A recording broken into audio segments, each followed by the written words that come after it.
संगमेश्वर येथील राजेंद्र धने यांच्या राहत्या घराच्या मागील बाजूस असलेल्या भागात बिबट्या अडकला असल्याची बातमी पोलीस पाटील साडवली यांनी वनविभागास दिली।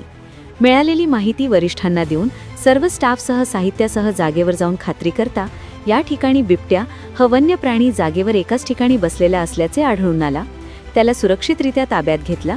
सदर वन्य प्राणी बिबट्याची सहाय्यक आयुक्त पशुवैद्यकीय दवाखाना शेतील युवराज शेटे व संतोष वाळवेकर वन्यजीव पशुवैद्यक कोल्हापूर वन विभाग कोल्हापूर यांच्याकडून वैद्यकीय तपासणी करून घेतली।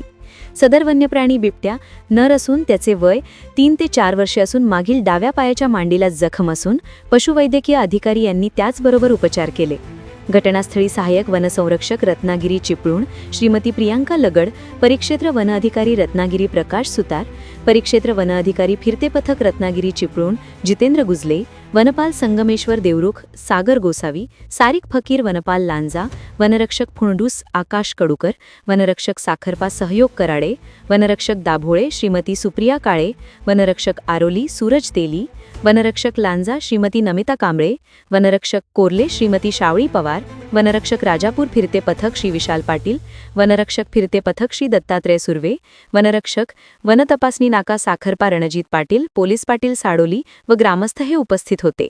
सदरची कार्यवाही विभागीय वन अधिकारी रत्नागिरी चिपळूण श्रीमती गिरिजा देसाई तसेच सहाय्यक वनसंरक्षक रत्नागिरी चिपळूण श्रीमती प्रियांका लगड यांच्या मार्गदर्शनाखाली करण्यात आली आहे। ब्युरो रिपोर्ट मुस्कान मुजावर रत्नागिरी।